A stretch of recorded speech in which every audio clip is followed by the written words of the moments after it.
After my son and his wife quietly tried to erase me on paper so they could steal my house and insurance money, I found my own name carved into a fresh grave and realized they had already declared me dead. So I spent the next months silently preparing to bury their lies in front of the whole family. The first time I saw my own name on a grave, the air smelled like wet dirt and wilting flowers. It was late in the day, that soft gray hour when the sky can't decide if it wants to turn pink or just give up and go straight to night. The cemetery behind my house was quiet the way it usually was, just the soft crunch of gravel under my shoes and the squeak of Eli's old wheelbarrow somewhere between the headstones. I had gone out there to clear my head. The bank had confused me again that morning, asking questions that didn't make sense for someone who was very much alive.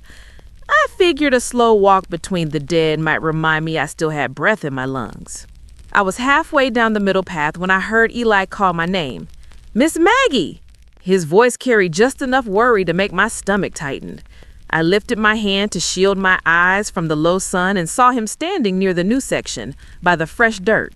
He waved me over, one hand on his hip, the other hanging by his side like he'd forgotten what to do. I took my time walking to him. My knees complained going downhill, and the dampness in the air found the old ache in my hands like it always did. I passed Thomas's grave and touched the top of his stone, just the light brush of my fingers, the way some folks cross themselves out of habit. "You all right, Eli?" I asked when I got close enough to see the lines in his forehead.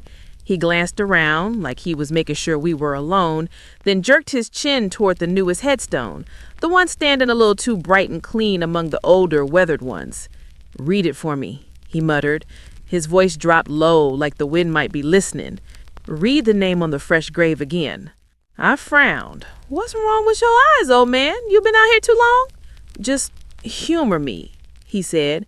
He wouldn't look at me. His thumb was worrying the brim of his cap back and forth, back and forth. I sighed and stepped closer. The soil was still raw, the grass not yet rolled back over it. Someone had tried to stick a small plastic bouquet into the dirt, but it leaned to one side, like even it wasn't sure it belonged there. The headstone was simple, light gray, new. The letters were sharp and deep, no moss in the corners, no softened edges. I pulled my glasses from my pocket and slid them on, blinking once to clear the blur. Then I read, "Margaret and Lewis," I said slowly. My own voice didn't sound like mine. "Born March 10th, 1962. Died," my tongue stuck for a second, "died 3 days ago?" The world tilted. For a moment, I thought maybe somebody had put too much perfume on the plastic flowers because the air went sweet and sickly and far away. My knees went soft and I reached out blindly. My palm smacked cold stone and I held onto that headstone like it was the only solid thing left. That's my birthday," I whispered. My heart beat too fast, like it was trying to prove something. I could hear it in my ears, feeling in my throat. My breath came shallow, catching on some invisible hook in the middle of my chest. Eli finally looked at me. His eyes were dark with something that looked too much like pity. He told the office it didn't sit right. Closed casket burial, rushed order, immediate family only. Yo boy signed the papers. He swallowed. I figured I must have missed the news that you know. Images slammed into me, one after another, like someone flipping through a deck of bad memories. Daniel shoving a thick stack of papers under my nose at my kitchen table. "Just routine stuff, Mom. You know how insurance is. You're over 60. We got to be prepared." Sabrina's smooth voice over the phone, talking about planning ahead and responsible transitions, like I was a piece of furniture being moved from one room to another. The bank teller that week leaning over the counter, voice gentle and careful, asking about estate documentation with my name on it while staring at my driver's license like it might be forged. I pressed my fingers harder on the stone. It dug into my skin, cool and unforgiving. I looked down at the engraving again, at the date of death. 3 days ago? I thought about what I'd been doing 3 days ago. Sitting in my kitchen, arguing with the toaster and burning my second slice of bread. Very much alive. No stroke, no heart attack, no ambulance. On paper, I was already buried. Eli, I said, my voice coming out thin, the way light looks through cheap curtains. Your son signed the papers? He nodded. Burial release, next of kin authorization, funeral home invoice said closed casket. Didn't think to question it till I saw you walking out here with your flowers yesterday like a ghost come to check on her neighbors. The joke didn't land. He knew it as soon as he said it. A flush crept up his neck. I'm sorry, Miss Maggie. I should have called you. I straightened up slowly, letting go of the stone. My legs trembled, but they held. I pressed my hand to my chest, feeling the honest thump of my heart under my sweater, the rise and fall that someone, somewhere, had decided to ignore. It's not your fault, I said. My voice steadied on the second word. I took a long breath through my nose, letting the cold air burn its way down, bringing me back. You did what the paperwork told you. And that was the thing, wasn't it? Somebody had written a story about me dying, and the world had started to follow it, line by line. The bank, the insurance, now the cemetery, all nodding along like it made perfect sense that Margaret Lewis was gone. Eli, I said again, this time with something new under my words. Something solid and cold that had nothing to do with the stone under my fingers. Whoever buried me did it while I was still breathing. He studied my face for a long moment. Yeah, he said quietly. Looks that way. The wind picked up just enough to rattle the few dry leaves left in the big oak nearby. Somewhere, a car door slammed. Life went on, just beyond the fence. I thought about Daniel's rushed visits, Sabrina's documents, the way my debit card had started acting up, the way people had been talking to me a little slower lately, like they were practicing for when I wouldn't understand at all. I could have sunk down right there on that raw dirt and wailed. I could have let my knees give out and stayed on my hands and knees like the stone said I should be. Instead, I looked up at Eli and made my voice as calm as I could. All right, I said. Then we treat this like what it is. He frowned. And what's that? Somebody buried me alive on paper, I answered. My hands had stopped shaking. And I'm going to dig myself out. I turned away from my own name carved in stone and started the slow walk back toward my house, each step feeling heavier and surer at the same time, already reaching backward in my mind to the months before all this, trying to find the first shovel of dirt they'd thrown. If you'd asked me 6 months before that evening if my son would ever try to erase me, I would have laughed and told you you'd been watching too many soap operas. Back then, my life was small and ordinary, the kind of life nobody makes movies about. I woke up every morning in the same house I'd lived in for 38 years. The kettle on my old gas stove whistled at 7:30 whether I was ready or not. The little gospel station out of town crackled on my radio, playing songs I knew by heart. I sat at my kitchen table with a pile of coupons and a ballpoint pen, circling deals I would forget to use later. Out my back window, the cemetery spread itself out like a quiet stone garden. I could see the tops of the oldest headstones from my sink, the newer ones standing up straighter further back. If I leaned just right, I could see Thomas's grave, second row from the big oak, third stone from the left. Sometimes I waved in that direction out of habit. Eli said he'd seen me do it and thought it was sweet. I told him it was just arthritis exercises. I know better, he'd said, pushing his rake along the path. Love don't die just because a body does. Most mornings, I'd catch sight of him too. Eli with his faded ball cap, his flannel shirts, pushing a wheelbarrow full of leaves or bags of soil, moving slow but steady between the paths. He'd raise his hand when he saw me, and I'd raise mine back. And that was about as much talking as we did until one of us needed something. I had my routines. I liked routines. They were like soft walls that kept the world from falling in too fast. Every other Wednesday, I dusted the picture frames in the hallway, the one of Thomas in his uniform, the one of Daniel at his 8th grade graduation, shaky grin and bigger ears. Friday afternoons, I watered the 2 stubborn houseplants that refused to die no matter how neglectful I got.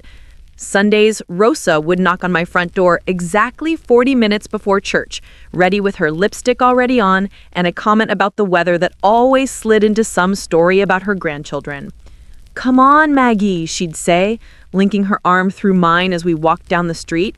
"You know if we skip, the Lord will tell on us through the arthritis." And then there was my son. My Daniel used to be the kind of boy that ran through these very cemetery paths like they were part of his backyard.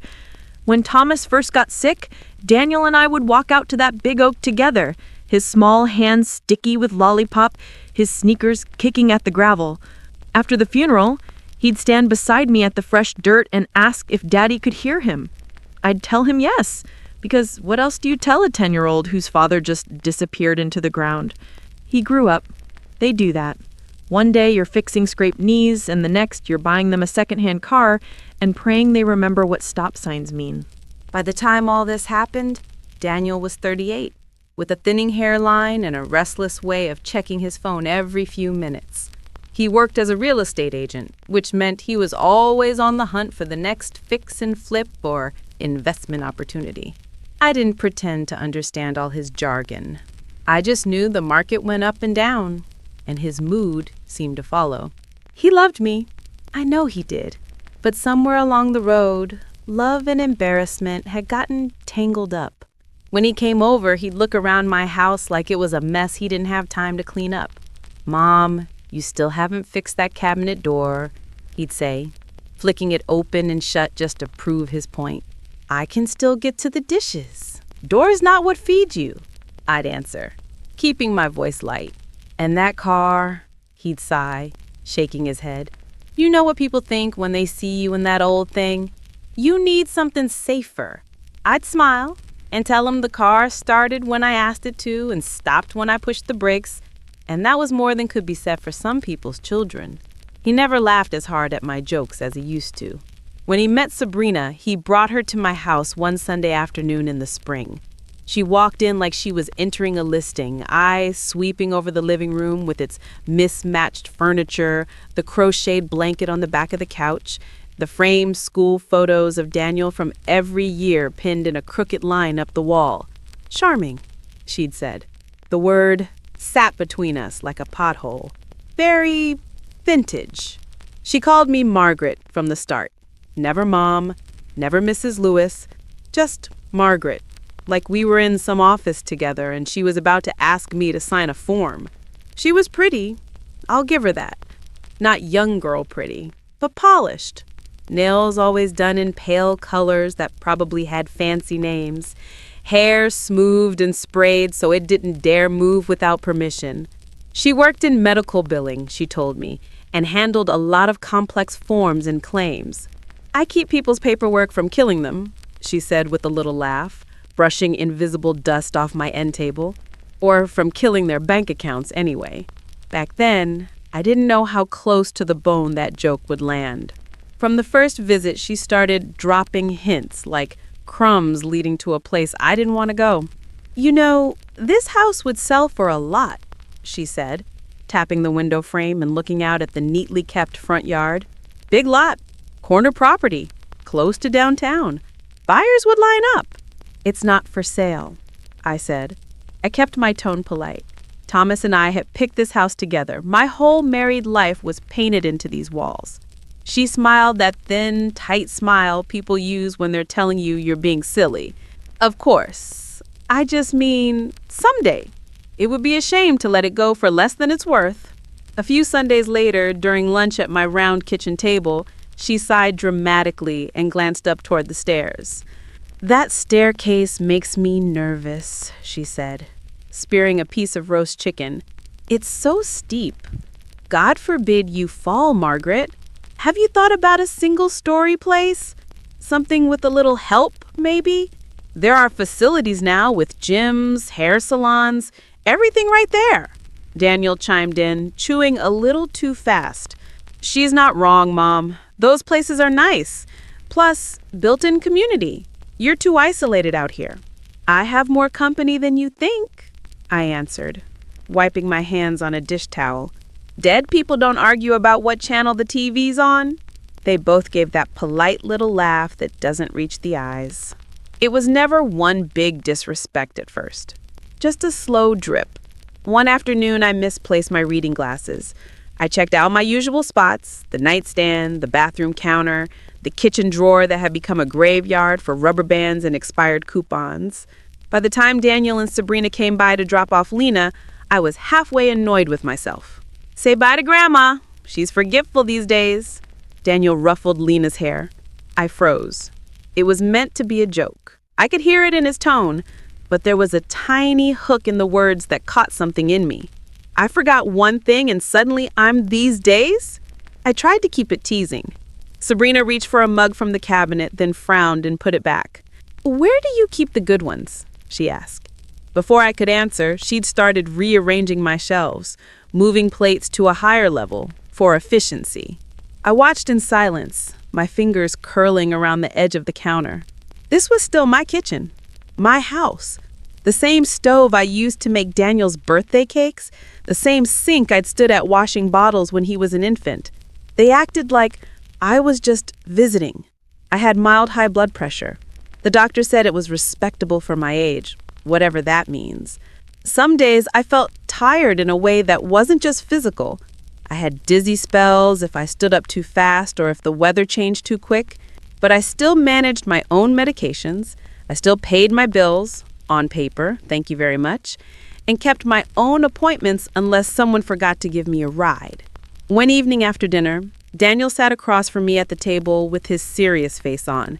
Sabrina hovered behind him, arms folded, eyes on me like a hawk watching a rabbit. "Mom," he cleared his throat, "I wanted to talk to you about something important." "If you were about to sell me a condo," I said, "save your breath." He didn't smile. "It's about planning ahead. You're getting older." "I'm aware," I said. My joints reminded me every morning. He pressed on. "We should get some paperwork in order. Power of attorney, health care directives, that kind of thing. Just in case something happens, it would make everything easier." "For who?" I asked. "For all of us," Sabrina chimed in. "We see it every day at my job. Families scrambling when someone suddenly can't make decisions anymore. It can get ugly." "I'm not suddenly anything," I said. "I'm gradually, like everybody else."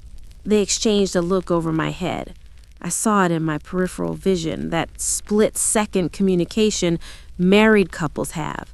It made me feel like a piece of furniture again, something they were deciding where to move. He asked, casually, "Who's on your life insurance again? Just trying to get a sense of what we'd be dealing with should, you know. Last I checked, your father's dead, and you're the only child. Who do you think is on it?" He laughed, but it sounded forced. "Right, just making sure." Something in my gut tightened, a small knot forming under my ribs. I brushed it off. This was my son, the boy who'd cried himself hoarse the night his father died, the man who'd carried my groceries without being asked more times than I could count. I told myself later that night, standing at the bathroom sink, the gospel station humming low from the bedroom, he wouldn't hurt me. He's just worried. Still, every time Sabrina smiled too sweetly, or Daniel said, "for your own good," that knot pulled a little tighter. If I'd listened to it sooner, maybe I wouldn't have ended up staring at my own name carved into stone. But I was raised to keep the peace, to trust family, to sign where they put the sticky notes. I didn't know yet that my signature had already been used to bury me. By the time that knot in my stomach turned into a constant ache, it was almost Lena's birthday. She'd been talking about it for weeks, every phone call full of decisions, a 10-year-old treats like life and death. Pink balloons or purple? Cupcakes or a full cake? Could we make the same macaroni and cheese I'd made for her dad when he was little, but not as runny as the last time, Grandma? I decided to host a small dinner at my house. Nothing fancy, just family, a few presents, a homemade cake, and the kind of love you can feel in the air, even when nobody's hugging. I cleaned more than usual that day, wiping fingerprints off picture frames, shaking out the old rug, making sure the good plates didn't have that cloudy film my dishwasher liked to leave. By late afternoon, the house was full of warm smells. Chicken in the oven, garlic bread waiting on the counter, my mac and cheese under foil staying hot. I'd hung a string of dollar store balloons in the living room, half of them drooping already, but they made the room look festive anyway. A simple banner that said "Happy Birthday" leaned a little to one side. It all looked like me, trying my best with what I had. Daniel and Sabrina arrived late, like they always did. They came in with that burst of cold air, laughter too loud, Sabrina's perfume floating in ahead of her. Lena barreled past them as soon as she saw me, throwing her arms around my waist. "Grandma, it smells so good in here." "You say that every time, baby," I said, kissing the top of her head. "Go look at your balloons. I had to fight with the tape for those." While Lena ran off to inspect the living room, Sabrina stood in the entryway and looked around like she was scanning a property. "It feels smaller every time we come," she murmured, sliding her coat off and handing it to Daniel like the house was shrinking out of spite.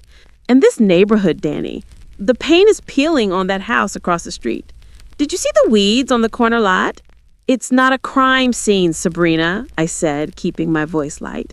"People age, so do houses." She gave me a practiced smile. "Just thinking about what Lena is going to inherit someday." She glanced around again and added under her breath, "Probably a haunted house instead of a college fund." Something stung in my chest at that, but I swallowed it. "Peace," I reminded myself. "Keep the peace." Rosa knocked on the door a few minutes later, bright as always, holding a small gift bag and a Tupperware full of her famous rice pudding. "I know you already cooked enough," she said as she hugged me, "but birthdays need rice pudding. It's in the Bible somewhere." We laughed and drifted into the kitchen, where I checked the oven for the 5th time. The evening started like any other family dinner. The table was crowded with dishes. Everyone complimented the food. Everyone except for Sabrina, who remarked that my chicken was a little on the salty side, but good for someone your age. Lena tore into her gifts, squealing over a new sketchbook and a set of markers. We had just cut the cake when I felt a strange shift in the room. It was subtle.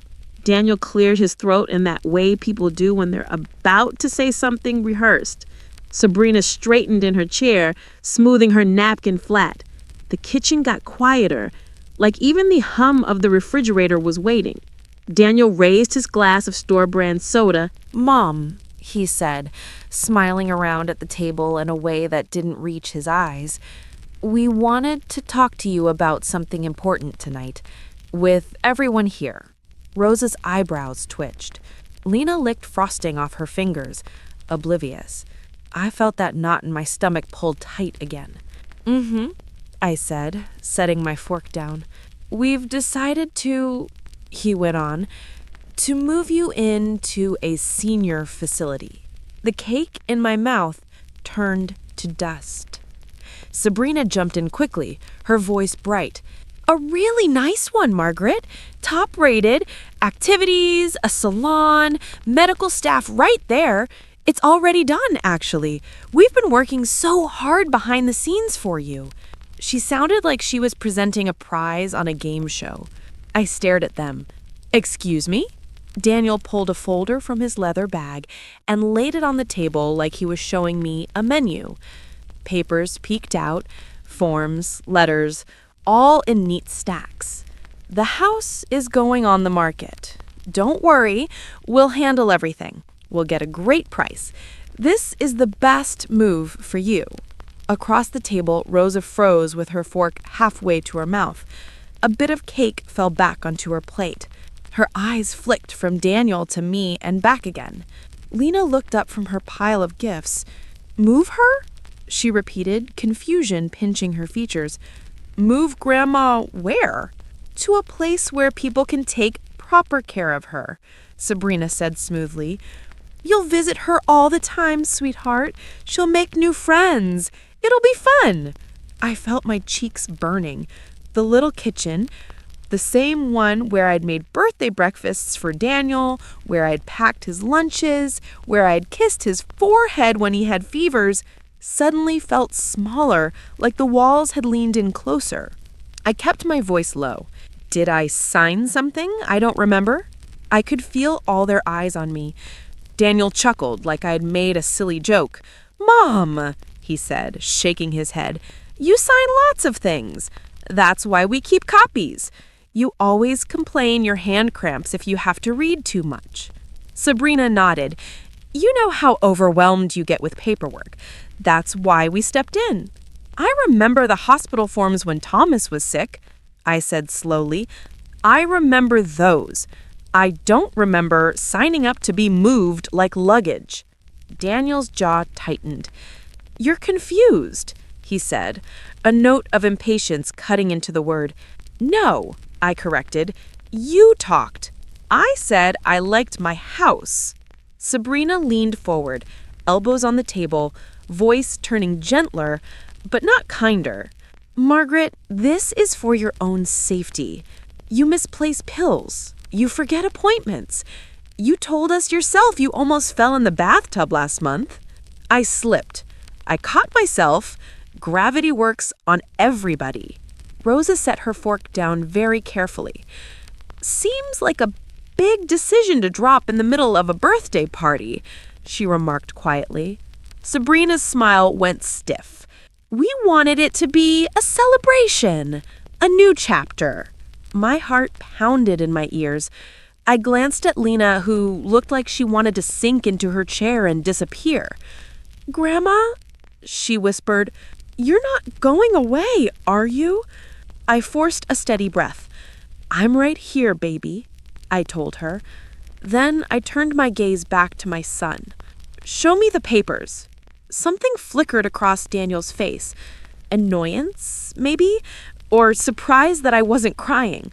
Still, he slid the folder toward me. My fingers felt clumsy as I opened it, the paper edges rough against my skin. Inside were pages and pages of forms. Facility brochures, assessment notes, even a doctor's evaluation I'd never seen. At the top of one document, my name was printed clean in bold letters.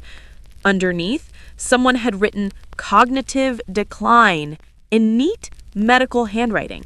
There were signatures, too. Mine and not mine.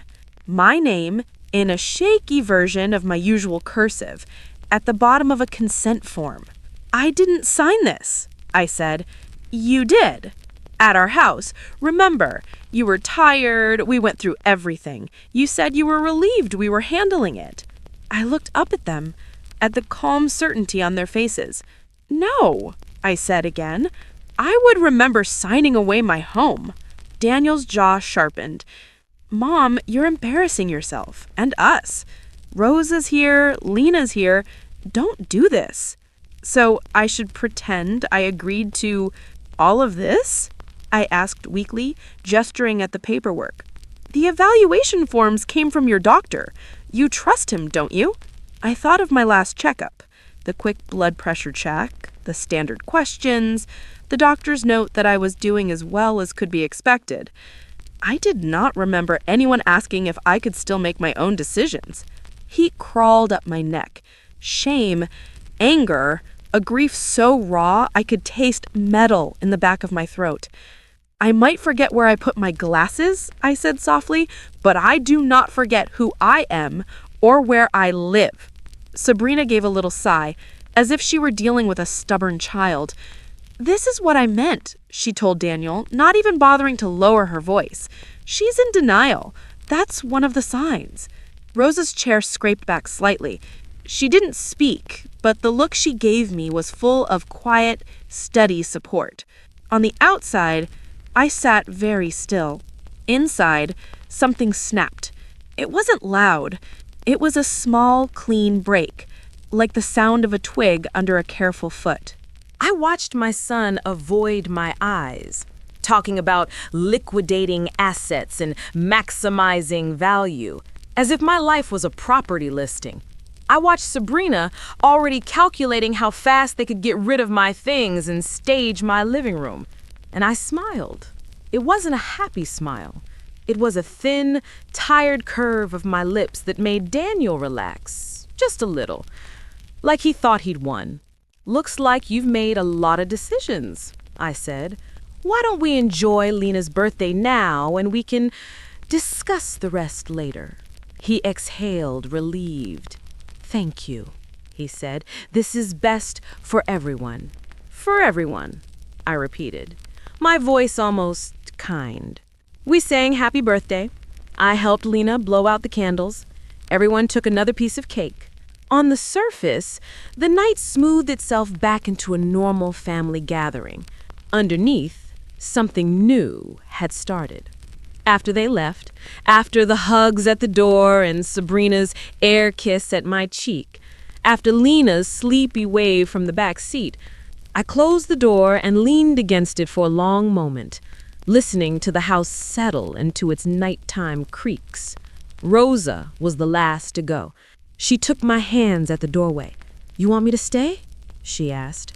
I shook my head. "No. Go on home. I'll be all right."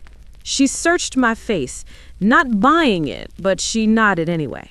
"You call me if you need anything," she said, "even if it's 3 a.m. When the house was finally quiet, I went to the shelf in the living room and picked up the framed photo of Thomas. It was the one I dusted that morning. Him in his work shirt, eyes crinkled at the corners, the little scar on his chin from when he'd fallen out of the apple tree as a boy. I carried it to the kitchen and set it on the table in front of me. "Thomas," I whispered, my fingers resting on the edge of the frame. "They're trying to move me around like furniture." The refrigerator hummed in reply. Somewhere outside, a car passed, tires hissing on the pavement.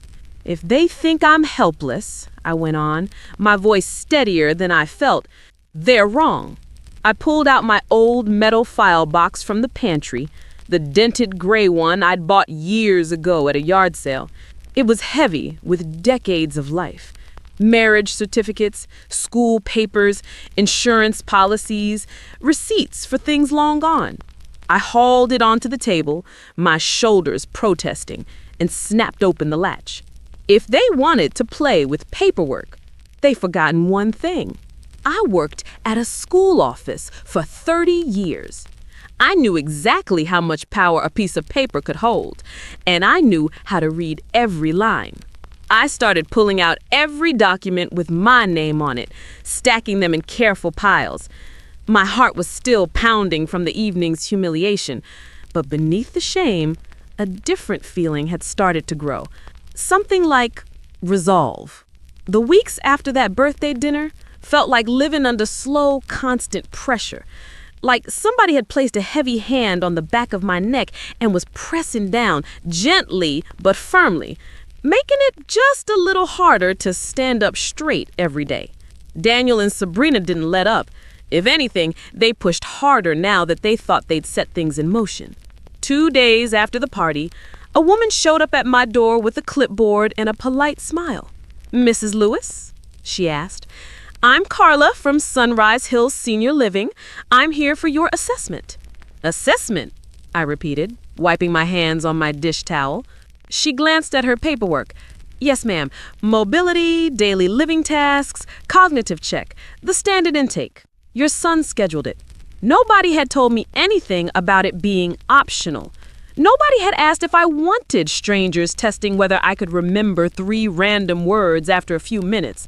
I let her in because old habits die hard, and my mama raised me to be polite to people who knocked on the door with a badge and a smile. I answered her questions, though I took my time, making sure I understood exactly what she was writing down. "Do you ever forget where you are?" she asked at one point. "Sometimes in the cereal aisle. They move the oatmeal from one side to the other. That ought to be illegal." She chuckled. "Any recent falls?" "I tripped over my neighbor's cat once. She apologized. The cat didn't." Her pen scratched across the page. I watched every tick, every nod. When she left, I walked her to the door. "You know, I said, hand on the knob. Nobody told me this was optional. She hesitated. Well, families handle these things in different ways, she said carefully. If you have any concerns, you should talk to your son or your doctor. I will, I promised. Sabrina started calling every day after that. If I didn't answer on the first ring, she called again. How are you feeling? She'd ask in that syrupy tone. Any dizziness? Any falls? I'm fine, I'd say, staring out the window at the cemetery. It must be overwhelming managing that big house all by yourself, she'd sigh. Wouldn't it be nice to have someone cook for you? Do your laundry? I've been feeding myself a long time, I'd answer. My laundry don't mind my company. She'd laugh, but there was always something underneath. You don't have to be stubborn about this, she'd say. We're just trying to help. Meanwhile, little things started to go wrong. At the grocery store, my debit card, which had never given me trouble before, suddenly refused to cooperate. Declined, the young cashier said, chewing her gum. Do you have another card? I felt heat climb up my neck. People shifted in line behind me. I dug in my purse with clumsy fingers, finally pulling out some folded bills. Thank God I'd brought cash just in case. Everyone has a just-in-case drawer. I had a just-in-case wallet. The next day, I went to the bank. The teller, sweet girl with chipped polish and eyelash extensions too heavy for her lids, clicked around on her computer while I stood there in my good sweater, feeling like I'd shown up uninvited. Huh, she murmured. What does huh mean? I asked. My card didn't work yesterday. She swallowed. There's a hold, she said slowly, on your accounts. A hold, I repeated. What for? She glanced at the screen again, then at me. Her smile turned tight. It says here, pending estate documentation. I stared at her. Estate? Yes, ma'am. I'm right here, I said. I slid my ID through the little window again. This is me. Those numbers match whatever you're looking at on that screen. I am not an estate. She looked uncomfortable. I completely understand, Mrs. Lewis. Sometimes there are mix-ups with paperwork. You might want to speak with your financial representative. It says here that your son is... Of course it does, I cut in. Thank you. On the walk home, the air felt too big. The sky seemed higher than usual, the houses on my street a little farther apart. I clutched my purse strap like it was a lifeline. That night, I called Daniel. There's a hold on my account, I said. The bank mentioned estate documentation with my name on it. He sighed loudly. I told you I was handling things, Mom. What are you handling? I demanded. I need to buy groceries, not a headstone. He chuckled, annoyed. It's just legal stuff. You don't need to worry about it. There was probably a form filed wrong or something. I'll fix it. This is why we're trying to move you. Everything is becoming too much. Too much for who? I asked. For me or for you? Why do you always have to make things difficult? He snapped. We are trying to protect you, and all you do is fight. Because you're freezing my accounts while I'm alive. That's not protection, Daniel. That's control. He exhaled through his nose. You're being paranoid, he said. You've been slipping. Ask Aunt Marie. I told her about how you keep forgetting conversations. Everyone's concerned. Later, when I called Aunt Marie, her voice was cautious. Maybe they're just worried about you, honey. Danny says you've been off. That hurt more than I let on. My own son, quietly spreading a story about me slipping, so when I cried wolf later, people would yawn. The gaslighting came gentle at first. Little phrases like, we already talked about this, when I knew we hadn't, or you must have forgotten, when I was sure I would remember signing something that big. But it didn't stay gentle. One afternoon, Sabrina came over alone. She walked into my kitchen like she owned it, setting her purse on my counter without asking. We need to talk, she said. I wiped my hands on my apron. About what? She stepped closer, lowering her voice. You're making this harder than it needs to be, Margaret. For you? I asked. For everyone, she shot back. You can move willingly, with our support, or you can drag this out and make it ugly. But one way or another, this house is not going to rot around you. I stared at her. Her eyes were cold. All the fake sweetness had been put away, like the good china. And what happens to the house after you've tucked me into one of those facilities? She shrugged, as if it were obvious. We sell it, pay for your care, maybe finally move somewhere that isn't one broken step away from a lawsuit. Finally, I repeated softly. You've been dreaming about that finally for a while, haven't you? Her lips tightened. Don't make yourself the villain in this, Meredith. If anyone asks, we tried to help you. Remember that. After she left, I stood in my kitchen for a long time, listening to the clock tick. Fury buzzed just under my skin. My hands shook, not from age, but from anger. I went to the little bookshelf in the living room and pulled out an old spiral notebook. The cover was bent, the pages yellowed. I found a pen that still worked and set at the table. At the top of the first blank page, I wrote the date's date. Then, carefully, I wrote, "Talk with Sabrina. Threaten to make it ugly." I listed the details, her exact words, the way her hands had rested on my counter like it already belonged to her, the timing, the way my heart had sped up. Every day after that, I wrote, short notes at first. Debit card declined. Bank says estate. Facility lady did assessment. Questions about forgetting where I am. Call with Daniel. Called me paranoid. I logged everything I remembered signing in the past year. Every conversation that made that knot in my stomach twist. The act of writing felt like reclaiming something. If they were going to use paperwork to erase me, I would create my own record, my own ledger of truth. Then I made an appointment with my old family doctor, the one who'd known me since before my hair went gray. I asked for copies of all my recent medical records. He raised an eyebrow. Everything all right, Maggie? I'm just curious what people are saying about me on paper, I said. He printed out the last few years of notes and handed them over. You've got a stronger memory than half my staff, he joked. Should probably hire you. At home, I sat at my table and read those records line by line. My blood pressure, my cholesterol, my weight, my occasional comments about feeling tired, dizzy sometimes. But nowhere did it say anything about dementia, cognitive decline, inability to make decisions. If someone had written those words, they'd done it without my doctor present. A few days later, I sat at Rose's kitchen table, nursing a cup of chamomile tea, while her clock chimed the hour. I feel like I'm being pushed out of my own life, I told her. Like someone's slowly sliding me off the page. She reached across the table and squeezed my hand.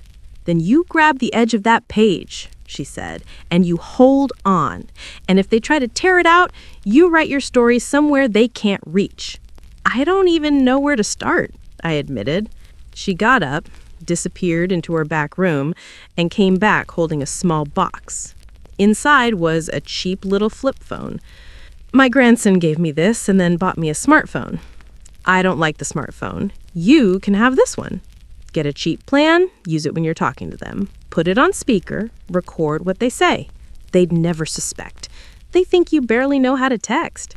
I barely do, I said. She smiled. You'll figure it out. You worked in a school office. You adapted to more than this. We went to the corner store that afternoon and set up a basic plan. No data, no apps, just calls and a voicemail I never used. At home, I learned how to put it on record and tuck it under a pile of mail while I talked on my main phone. It felt sneaky, wrong. But every time guilt pricked at me, I reminded myself they had started this in the dark. I was just bringing a flashlight. The big scare came in the mail one sweaty afternoon. I was coming back from the cemetery, hands still dusty from pulling weeds around Thomas's grave, when I saw the envelope on my doormat. The logo on the corner belonged to my life insurance company. I washed my hands, dried them, and opened it carefully. Inside was a letter addressed to Estate of Margaret A. Lewis. Estate. My vision blurred for a second. I blinked, my pulse thudding heavy in my ears. The letter talked about processing a claim, about pending confirmation of death certificate, about disbursement to designated beneficiary upon completion of verification. Someone was trying to cash me out. I sat down at the table, the paper trembling in my hands. A part of me wanted to scream. Another part wanted to crumple up the letter and throw it away, pretend I'd never seen it. Instead, I folded it back into the envelope and placed it quietly into my file box. In a fresh folder, I labeled, in big block letters, "There Lies." When I called Daniel about it that evening, he didn't even pretend to be surprised. There must have been a mix-up. I'll handle it. I said, you signed something, didn't you? Why are you so obsessed with paperwork all of a sudden? You've never cared about the details. You're being ungrateful, Mom. We're trying to protect you, and you keep throwing it back in our faces. He hung up on me. That night, I lay awake in bed, the ceiling a dark blur overhead.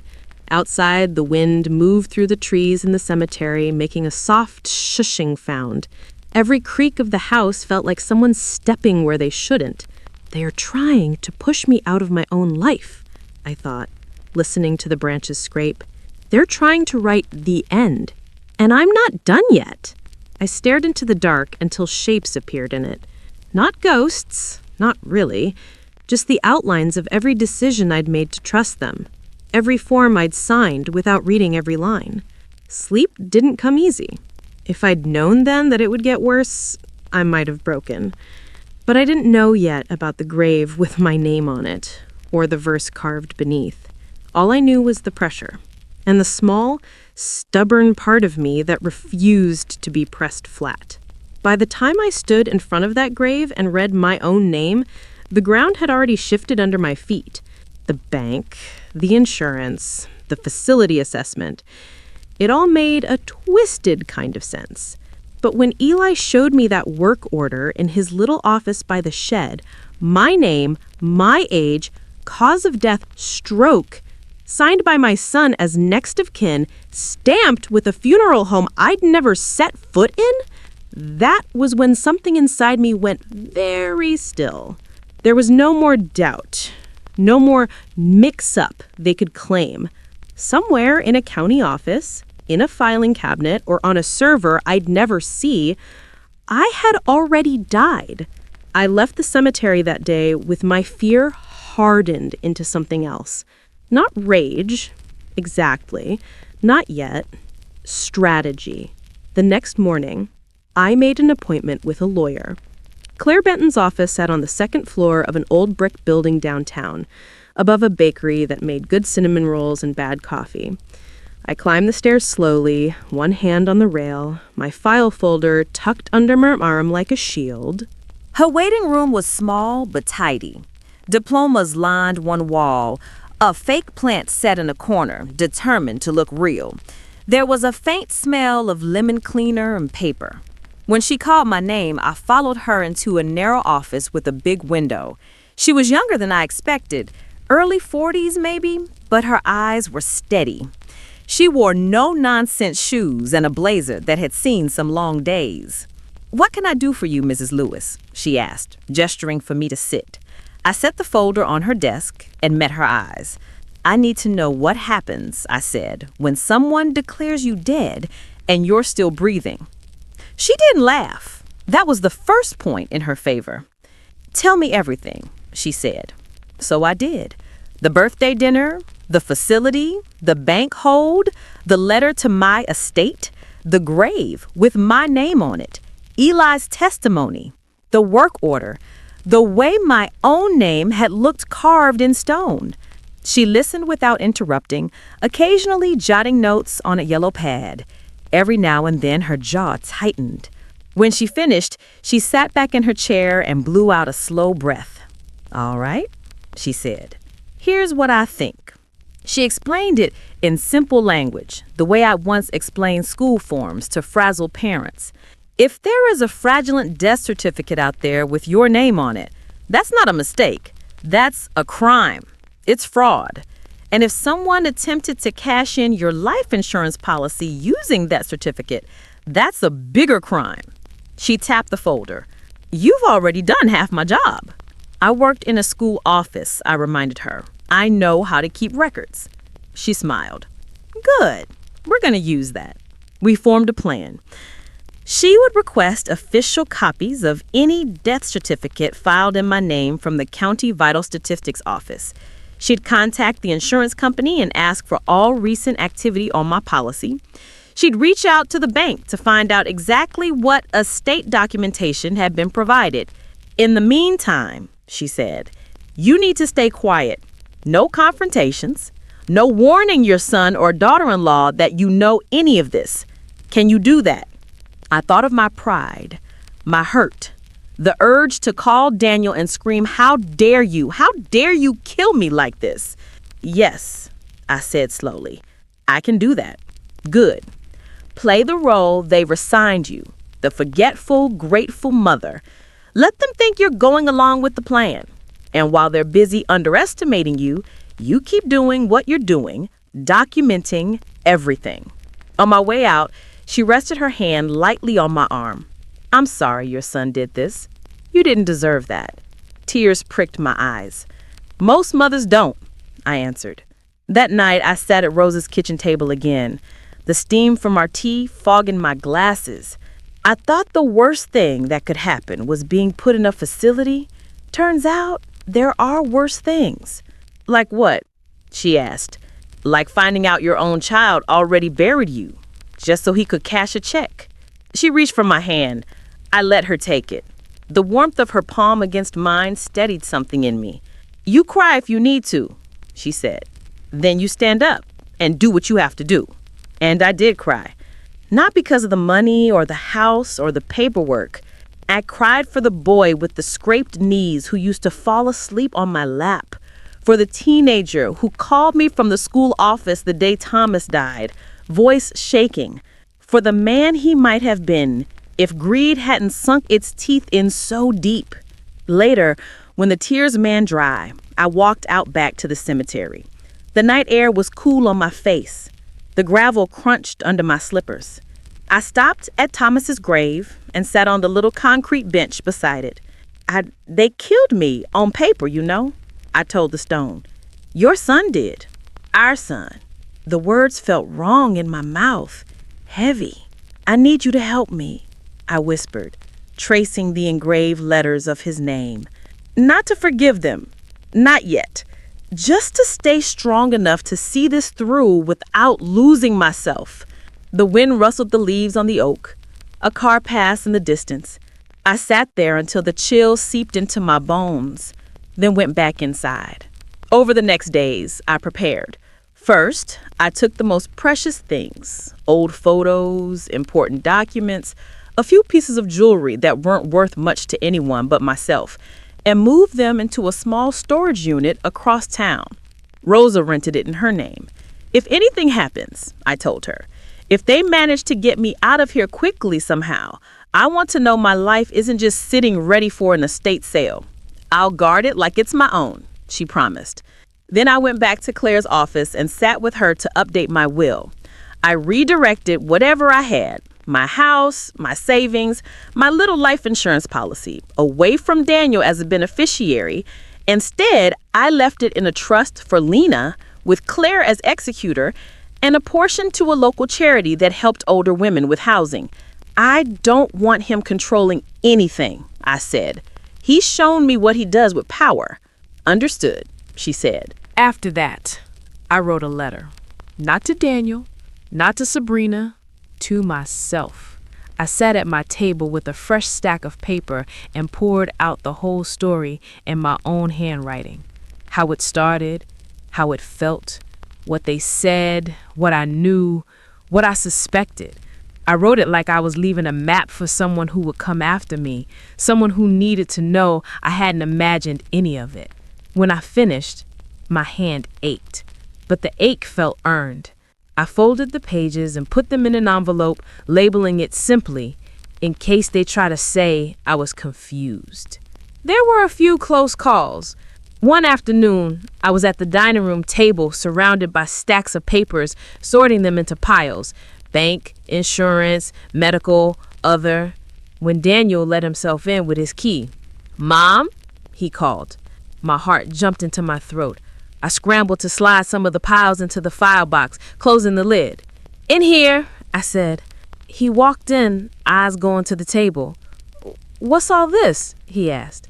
"I'm decluttering," I said smoothly, patting the box. "If I'm moving, might as well get rid of the old paperwork. Travel light." His shoulders relaxed. "Finally," he said. "This is what I mean. Let go a little. It's time." He even smiled at me like I made progress in some program. He had no idea I was building a case instead of packing a suitcase. Another evening, I had Sabrina on speakerphone, the little flip phone recording her on the table under a stack of mail.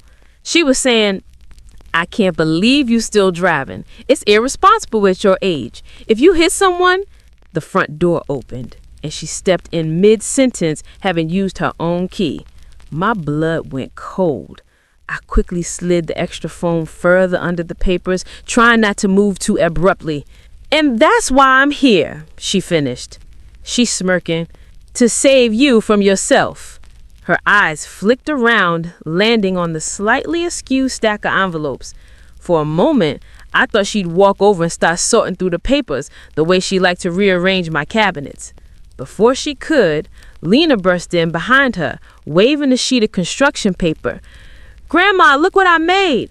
We had to draw our favorite place, and I drew your house." Sabrina's attention snapped to the drawing, to the messy, bright crayon version of my little home with the cemetery in the background. "That's creative," she said stiffly. "You put my house in your homework? Oh, baby." I hugged her, using the motion to angle myself between Sabrina and the table. By the time Sabrina lost interest and moved toward the fridge, the recording had safely captured every word. With Claire's guidance, I started inviting people to what I called a small pre-move family gathering. "I want to thank everyone," I told Daniel over the phone, "for all the help. Before I go to this place you picked, I'd like to feed my family one more time." He sounded pleased. He said, "That's a great idea. It'll help everyone feel better about the transition." Privately, I called Aunt Mary, a couple of cousins, and even our pastor. I invited them personally. "Come by next Saturday," I told them. 6 o'clock. There's something I need you all to see. I told Rosa, of course, and I told Lena she could help me pick the dessert. I didn't tell any of them exactly what I was planning. I just made sure they'd be there. By the end of that week, my house felt different, lighter in some ways. I'd moved out the things that could be moved. I locked away the documents that could be locked. I set words down on paper that no one could twist. One evening, as the sun slid down behind the trees and the sky turned that soft, bruised color, I caught sight of myself in the hallway mirror. For a moment, I didn't recognize the woman staring back at me. She had more lines around her mouth than I remembered. Her hair was more silver than gray in that light. But her eyes were sharp, clear. "You are not dead," I told my reflection softly, "and you're not helpless." I took a step closer. "You buried me on paper," I whispered to the people who weren't in the room. "Now you get to see what a dead woman can do." The night of the dinner, I woke up early. I spent the day cooking, more out of habit than necessity. Roast in the oven, potatoes on the stove, green beans with bacon the way Daniel used to like them, a big salad even though half of the family would ignore it, 2 pies cooling on the counter. I set the table with my best dishes, the ones with the little blue flowers around the edge. I ironed the old lace tablecloth and laid it over the scratch wood. I put fresh flowers in a vase in the center, roses from Rose's yard, pale pink and a little lopsided. On the buffet, I arranged framed photos. Thomas in his uniform, Daniel as a boy missing his front teeth, Lena as a toddler, cheeks sticky with cake, all the ghosts of better days lined up watching. By 6 o'clock, people started arriving. Coats on arms, casseroles in hands, polite smiles on faces. Aunt Mary hugged me too tight. You sure about this, Maggie? She whispered. Moving, I mean? I'm sure about tonight, I said. That's enough. Daniel and Sabrina made their entrance a little after everyone else, as if they were being announced. He wore a blazer he usually saved for closings. She was in a fitted dress, heels clicking on my old floor, lips painted a sharp red. They looked like they were attending an awards ceremony where the prize was my house. You really went all out, Sabrina said, glancing around at the table settings. This is nice, Margaret. It's her last hurrah, Daniel joked, before the staff takes over. Someone chuckled nervously. I caught Lena's eye. She stood hovering in the doorway, hands twisting in the hem of her dress. You look beautiful, Grandma, she said. Thank you, baby, I answered. So do you. Once everyone had plates in front of them and the clatter of serving spoons had quieted, I stood up at the head of the table. My heart thudded against my ribs, but my voice, when it came, was calm. First, I said, I want to thank you all for coming tonight. Chairs creaked as faces turned toward me. The overhead light hummed softly. Somewhere in the back, the refrigerator kicked on. I know you've all heard different things about my health, about my memory, about my future. A few relatives shifted in their seats. Cousin Joanne glanced at Daniel, then back at me. I'm not here to argue with anyone, I said. I just want to say something as plainly as I can. I looked at my hands for a moment, then back up.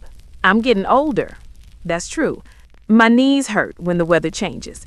I forget what I came into a room for. But I still know my own name. I still know where I live. I still know when I've been wronged. There was a small murmur around the table, quickly swallowed. I'm grateful for the years I've had in this house, for the meals I've cooked, the birthdays I've hosted it, the tears I've cried in this very room. And I'm grateful for a son who says he wants to protect me. Daniel smiled tightly, nodding as if on cue. But, I said, letting that word hang there, lately, I've had a strange experience.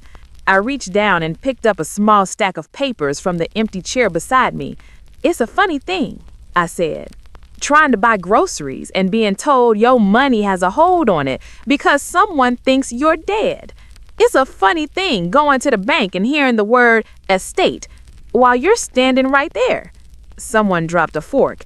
It clattered loud in the quiet.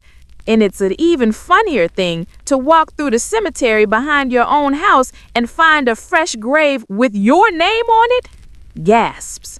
Soft, sharp, the kind of sound people make when they don't know if it's appropriate to react. I could feel all eyes on me now. Even the children had gone still. I used to think the scariest thing in that cemetery was the dark. Turns out, it's not the dead you have to watch out for. It's the living. I held up one of the papers. This, I said, is a copy of a death certificate. Mine. Someone filed it with the county. Cause of death, stroke. Date of death, a week ago. I looked down at my own chest, placed 2 fingers on my wrist. Feels like a strong pulse for a dead woman, don't it? A shaky laugh escaped someone at the far end of the table and died quick. I handed a copy to Aunt Marie, then to our pastor, then passed a small stack down the table so others could see. Claire, sitting quietly near the middle, disguised as my friend from church, watched everything with sharp eyes. Daniel's face had gone pale. Mom, this is ridiculous, he said. There's obviously been a clerical error. Funny thing about clerical errors, I said, cutting him off gently. They usually don't come with signatures. I flipped to the next page. Here we have a burial order, signed by my son as next of kin, closed casket, immediate family only. Eli, our cemetery caretaker, processed it. He thought I was gone. All eyes swung to Daniel. This is out of context, he struggled. I don't know how. And here, I continued, we have correspondence from my life insurance company, addressed to Estate of Margaret A. Lewis. talking about a claim being processed. I looked up. You know what that means, don't you? Someone tried to cash me out. Sabrina's lips tightened. We shouldn't be airing private family matters in front of everyone. It's beneath us. What's beneath me, I said, my voice steady, is my son and his wife burying me on paper so they can get their hands on this house and whatever insurance money they think I'm worth. The room had gone very quiet now. You could have heard a pin drop or a heart break. I set the papers down and picked up a small tablet I'd borrowed from Rose's grandson. I tapped the screen, the little speaker crackling to life. Listen closely, I said. My own kitchen filled with Sabrina's recorded voice. Once the insurance pays out, we can finally get rid of that old house and that old neighborhood. On the audio, Daniel chuckled. You think it'll be enough? He asked. It'll be a start, she replied. Between that, the sale, and whatever's left in her accounts, we won't have to worry about a down payment. The recording clicked off. No one spoke. Lena's chair scraped as she shifted, eyes wide and glassy, staring at her parents like she didn't recognize them. Is that you? She whispered. Sabrina's composure cracked. You recorded me? She snapped. You invaded my privacy? I invaded my life, I answered, on paper. I reached for the last item I'd prepared, a printed photo, the headstone, my name, the verse below, the same one I'd once told Daniel I liked. This is from the cemetery behind my house, I said. Eli can tell you the rest. Eli, who had slipped in and taken a chair near the door, stood up and cleared his throat. I got the order a week ago, he said, hat twisting in his hands. Burial for Mrs. Margaret Ann Lewis. Paid, signed, all legit on paper. I dug the grave, ordered the stone. I thought she passed without me hearing. Then she walked into the cemetery yesterday with flowers, and I about had a heart attack. A few relatives shook their heads, mouths hanging open. I looked at Daniel. You could have asked for help, I told him, voice soft but sharp enough to cut. You could have told me you were in trouble, that the commissions dried up, that the debts were piling. We could have figured something out. Tears shone in his eyes now. Mom! Instead, I went on, not letting him interrupt, you buried your mother for money. The words landed heavy between us. He flinched like I'd slapped him. Claire stood then, smoothing her blazer. I suppose I should introduce myself properly, she said. I'm not just Maggie's friend. I'm her attorney. The county, the insurance company, and the police have already been notified. They have copies of everything you see on this table tonight. You could feel the mood shift, the way it does when a storm finally breaks and the first big drop hits. Mrs. Lewis has also updated her will. Effective immediately, her assets will be placed in a trust managed by my firm. Her granddaughter, Lena, will be provided for. However, she glanced at Daniel, her son has been removed as beneficiary and executor. A cousin at the far end whistled under his breath before he caught himself. The pastor shifted uncomfortably, but even he didn't speak up to soften this. Daniel pushed his chair back so fast it scraped the floor. You can't do that, he said. I've taken care of you. You've tried to kill me where it counts, I answered, my voice surprisingly calm. On paper. I won't let you finish the job. He looked around the table, searching for backup. You all see what she's doing? Turning you against me after everything I've... Danny, I think you did that yourself, Aunt Marie said quietly. Sabrina stood, chin high. We don't have to sit here and be attacked. Come on, Lena, we're leaving. Lena didn't move. Her eyes were fixed on me. Grandma, you're not dying, are you? I stepped away from the head of the table and opened my arms. She ran into them, burying her face in my sweater. I held her as she shook. "I'm not going anywhere," I murmured into her hair. "Not if I have anything to say about it." Behind her, I could hear chairs scraping, murmurs rising. Some relatives moved to stand between Daniel and me. Others just watched, shock written plain across their faces. For the first time in a long time, I didn't feel small in my own kitchen. I felt seen. The days after that dinner were noisy in a different way. There were phone calls, letters, visits from people with badges and serious expressions. The insurance company wanted more statements. The county office confirmed the death certificate was fraudulent.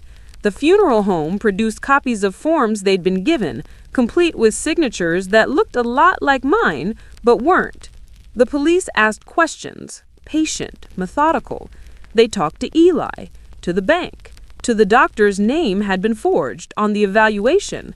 I answered everything as plainly as I could. Yes, that is my son's handwriting. No, I did not sign that.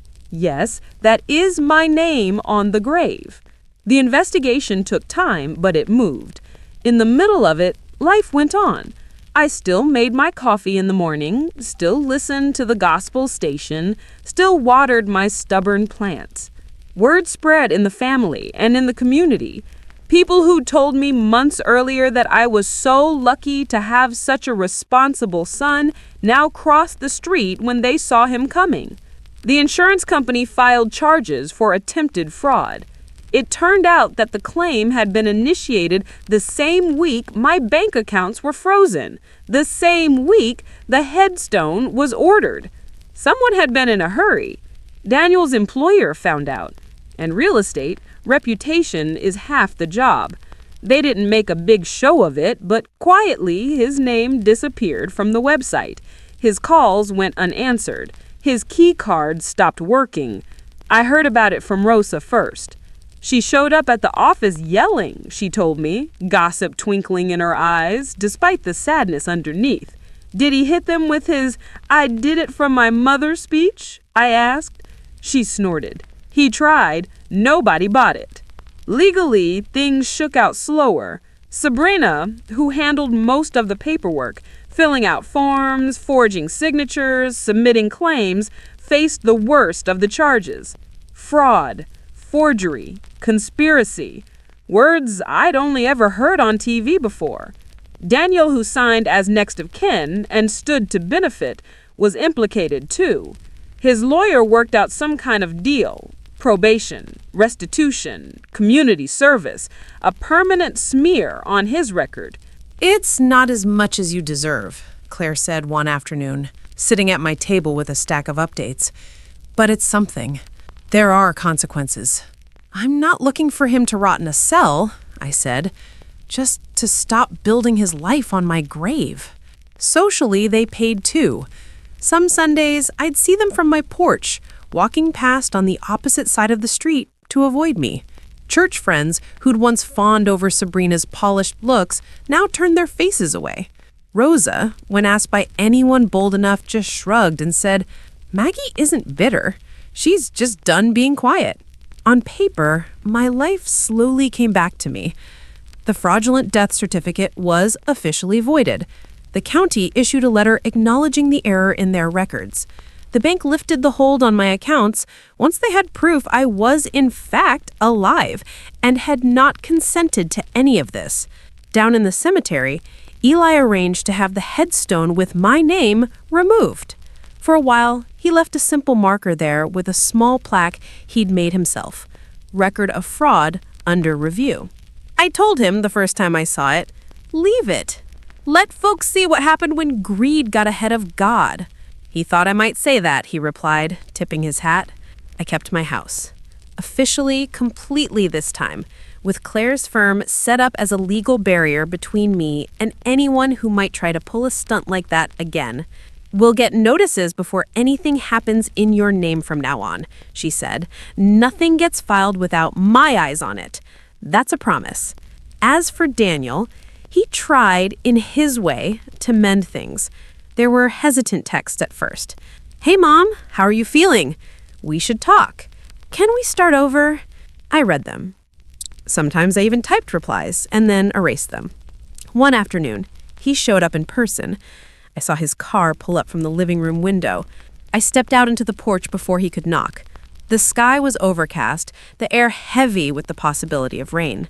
He walked up my front path slowly, hands shoved into his pockets. "Mom, you look good." "I am good," I answered. He shifted his weight. "Can we talk inside?" he asked, glancing at the door. "No," I said gently. "We can talk right here." He flinched. That little word, no, had always been hard for me to say to him. I used to bend myself into shapes to keep from saying it. Now, it came easier. "I messed up," he said, eyes shiny. "I know that. I was desperate. The market tanked. We were drowning. Sabrina said, 'You signed. You decided. You could have come to me. You chose not to. That's on you, not just her.'" He swallowed. "I'm still your son." I agreed. And I'll always wish things were different. But wishing doesn't mean forgetting. Tears spilled down his cheeks.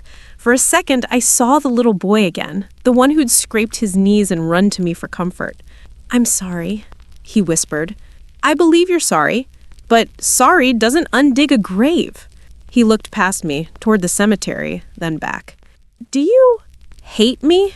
I took a breath. The truth sat in my chest, heavy, but clear. "I don't hate you. I hate what you did, and I don't trust you. Not with my life, not with my house, not with my name." He nodded slowly, as if he'd expected that answer, but hoped for something softer. "Is there anything I can do?" I said. "You can do your probation. You can pay back what you owe. You can try to be a better father to Lena than you were a son to me." He flinched again. "And you can stop asking me to pretend none of this happened. That's all I've got to offer right now." We stood there in the soft gray light, the distance between us measured not in feet, but choices. He said, "I love you. I know. I loved you enough to bring you into this world. I love myself enough to not let you bury me before I'm ready to leave it."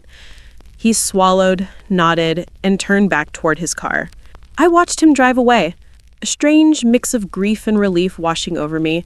I did not invite him in. I didn't apologize for that. Some weeks later, the house felt quieter. Not empty, just settled. Like a room after a storm when the dust finally stops swirling and you can see what's left. One calm afternoon, I sat on my porch with a cup of tea cradled in my hands. The cemetery beyond the back fence was sunlit, the stones casting short, neat shadows. Birds hopped along the paths, pecking at whatever they found. Down near the back, I watched Eli kneel in the bare patch where my false grave had been. He was planting small flowers, bright marigolds, where the plaque about fraud still stood. "Figured something cheerful should grow out of that mess," he told me. I sipped my tea and breathed in the mix of damp earth and distant cut grass. My chest felt lighter than it had in months. The screen door squeaked open behind me. "Grandma," Lena called, "can I do my homework at your table?" "I know you know the answer to that," I said, smiling. She dropped her backpack on one of the chairs inside and spread out her books. I heard the scratch of her pencil, the quiet muttering as she worked through math problems. After a while, she came out to the porch, nose wrinkled. "Can we make cookies when I'm done? The kind with the crispy edges?" "I thought you'd never ask," I said. We baked together in my small kitchen, flour on our hands, sugar on the counter, the oven heating the room until we had to crack a window. She told me about school, about her friends, about a science project that had gone wrong and ended in glitter everywhere. I listened, really listened, grateful for every ordinary word. Later, while the cookies cooled, she sat back down with her homework, and I found myself staring out the window at the cemetery again. I thought about what it meant to be legally dead while still breathing. To have strangers in offices somewhere treat you like a line item that had been crossed off while you were still waking up every morning and making coffee. I've thought about how many women like me are treated as if we're already gone the minute we stop being useful to someone else's plans. We disappear in bits, first from conversations, then from decisions, then from documents. If we're not careful, one day we look up and realize someone has written us out entirely. As the sun dipped lower, casting long shadows over the headstones, I walked out to the cemetery alone. I moved slowly between the graves, nodding to names I'd grown used to seeing. At Thomas's stone, I stopped and rested my palm against the cool granite. "Well," I said softly, "I finally learned something." The breeze was gentle on my face. A bird called from the oak tree. The world went on, indifferent to my little revelation. I murmured, "Love doesn't mean letting people step on me, not even if they share my blood, especially then." I stood there for a while, then turned back toward the house, following the path by habit. The kitchen window glowed warm from inside.